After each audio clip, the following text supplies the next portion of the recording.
गीता एक गांव की लड़की है और उसकी शादी शहर में विपुल से हो जाती है। गीता की सास सविता बहुत पढ़ी लिखी और मॉडर्न महिला है। शादी के कुछ दिन बाद गीता, तुम आज शाम को तैयार रहना, हम डिनर बाहर ही करेंगे। इसकी क्या जरूरत है जी, मैं घर पर ही खीर पूरी बना लूंगी। अरे नहीं नहीं, खीर पूरी वाला डिनर नहीं, हम कुछ साउथ इंडियन और चाइनीज खाएंगे। ठीक है, मैं तैयार होकर आपसे मिलूंगी। विपुल अपने ऑफिस चला जाता है। अरे बाप रे, ये क्या खाना होता है? हमारे गांव में तो मैंने कभी ऐसे नाम भी नहीं सुने। चलो शाम को जाकर देख लूंगी।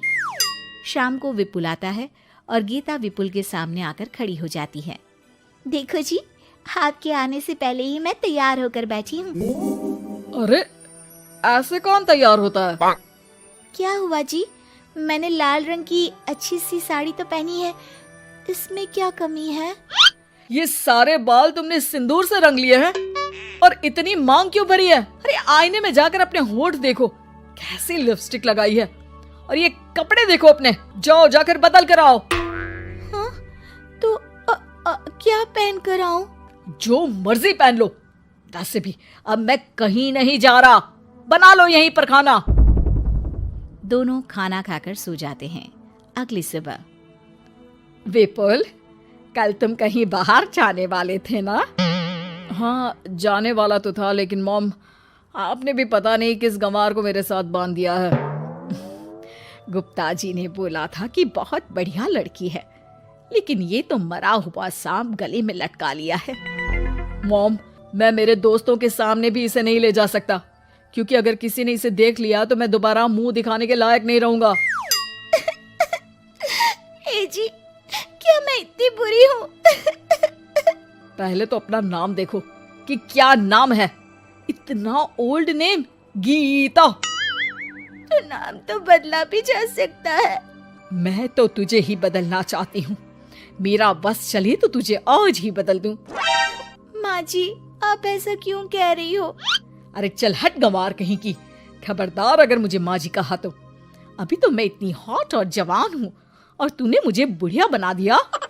माँ, मैं तो ऑफिस जा रहा हूँ, थक गया इससे।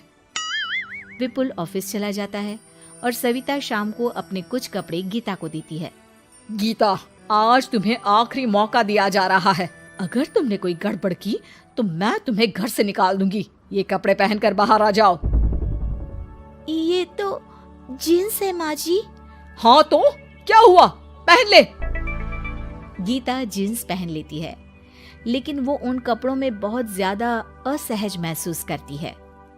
आज मेरे साथ बाहर चल, तुझे शहर के तौर तरीके सिखाऊंगी, लेकिन ध्यान रहे कि जैसा बताऊं ऐसा ही करना है। सविता गीता को लेकर मैकडी पहुंच जाती है और वहां 2 बर्गर मंगाती है। माँ जी, ये क्या है? माँ जी नहीं मॉम, बर्गर है ये, चुपचाप खा लो। मेरी बेइज्जती मत कराओ। और जींस को बार बार पकड़ क्यों रही हो और इस टॉप को नीचे क्यों खींच रही हो? मत करो ऐसा, नहीं तो सब समझेंगे कि तुमने ऐसे कपड़े पहली बार पहने हैं। गीता बर्गर को हाथ से तोड़कर खाने लगती है। सविता गुस्से में वहां से आकर कार में बैठ जाती है। गीता भी पीछे पीछे आती है। मॉम, क्या हुआ? मैंने तो अब कुछ भी नहीं किया है। चुपचाप गाड़ी में आकर बैठ जाओ।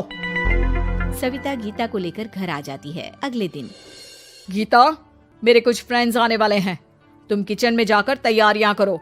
और भगवान के लिए आज ऐसा कुछ मत करना कि मेरी नाक कटा दो। मैंने भी ये शॉर्ट्स पहने हैं, तुम भी अच्छे कपड़े पहन लेना। सविता के फ्रेंड्स आ जाते हैं और गीता तैयार होकर नाश्ता हाथ में लेकर बाहर आती है। इस गंवार ने ये क्या पहन लिया? गीता ने एक शादी वाला लहंगा पहना है और वो उसको संभाल नहीं पा रही है, जिसकी वजह से वो नीचे गिर जाती है। सारी फ्रेंड्स हंसने लगती है। सविता ने गीता को कस के 2 थप्पड़ लगा दिए और उसे हमेशा के लिए घर से निकाल दिया। मैंने आज गीता को उठाकर घर के बाहर फेंक दिया है। अब किसी मॉडर्न, समझदार और पढ़ी लिखी लड़के से शादी कर लो बेटा। यस मॉम, आपने आज सच में बहुत ही अच्छी खबर सुनाई है। मैंने तो न्यूज़पेपर में ऐड भी दे दिया है, पढ़ी लिखी मॉडर्न लड़की शादी के लिए तुरंत संपर्क करे। और माँ, वो खूबसूरत भी तो होनी चाहिए। डियर सन, मैंने उसमें सब कुछ लिख दिया है। सविता और विपुल बहुत खुश होते हैं। न्यूज़पेपर के इश्तिहार के बाद बहुत सारी लड़कियों ने विपुल को कांटेक्ट किया। विपुल, तुझे पूरा 1 महीना हो गया है, इतनी सारी लड़कियां आ रही है, तू किसी को फाइनल पसंद क्यों नहीं कर लेता? मॉम, मैं कुछ बेहतर की तलाश में हूँ। वैसे आप फिक्र ना करो, आज भी एक लड़की मुझसे मिलने आने वाली है। अगर पसंद आ गई तो मैं उसे घर ले आऊंगा। विपुल लड़की से मिलने चला जाता है। कैफे में विपुल जाकर बैठ जाता है और देखता है कि बहुत ही खूबसूरत लड़की नैना सामने से आ रही है। हेलो। हाय, माई सेल्फ नैना। दोनों खूब सारी बातें करते हैं और विपुल को नैना पसंद आ जाती है। वो उसे घर लेकर आ जाता है। मॉम, जल्दी बाहर आओ। देखो तो, मैं तुम्हारे लिए एक मॉडर्न बहू ले आया हूँ, जो बहू कम आपकी फ्रेंड ज्यादा रहेगी। अरे वाह, तो फाइनली तुझे लड़की पसंद आ ही गई। हाँ मॉम, पसंद क्यों नहीं आती? पढ़ी लिखी है, मॉडर्न है, बाहर घूमने में परफेक्ट है और ड्रेसअप का सलीका भी पता है उसे। तो फिर शादी की तैयारियां शुरू की जाए। ओहो मॉम, मुझे वो सब नहीं करना है। बैंड बाजे एंड ऑल। कोर्ट में चलकर कोर्ट मैरिज कर लेते हैं ना। ठीक है डियर, मुझे कोई प्रॉब्लम नहीं है। सविता कोर्ट में ले जाकर विपुल और नैना की शादी करा देती है। शादी के कुछ दिन बाद मैं तो बहुत खुश हूँ। मेरे सारे फ्रेंड बहुत तारीफ करते हैं कि वाइफ बहुत ज्यादा मॉडर्न है। ऐसा लगता है जैसे फॉरेन से आई हो। सिर्फ ये मॉडर्न है, लेकिन इसे कुछ भी काम नहीं आता बेटा। घर का सारा काम मैं करती हूँ, खाना भी मैं बनाती हूँ। ये तो बस मेकअप में ही लगी रहती है। मॉम, आप मेरी नैना के लिए कुछ भी मत बोलिए। अगर उसे खाना बनाना नहीं आता तो क्या हुआ, फोन चलाना तो आता है। वो स्विगी जोमेटो से खाना ऑर्डर करके भी तो मंगा सकती है। अभी तो बहू को आए 4 दिन भी नहीं हुए हैं और तू है कि उस माता जी के गुणगान गा रहा है, जैसे कि मैं तो कुछ हूं ही नहीं। तभी नैना वहां आ जाती है। मुझे आज अपने घर जाना है। तो मैं तुम्हारे साथ चलूं क्या? नहीं, मैं खुद कार लेकर चली जाऊंगी। नैना बेटा, मैं सोच रही थी कि हम भी तुम्हारे पेरेंट्स से मिल लेते हैं, क्योंकि आज तक हम मिले ही नहीं हैं। मॉम, मेरे पेरेंट्स से तो आप पहले ही मिल चुके हो। हम कब मिले? मैं गीता हूँ। क्या? क्या? तुम गीता कैसे हो सकती हो?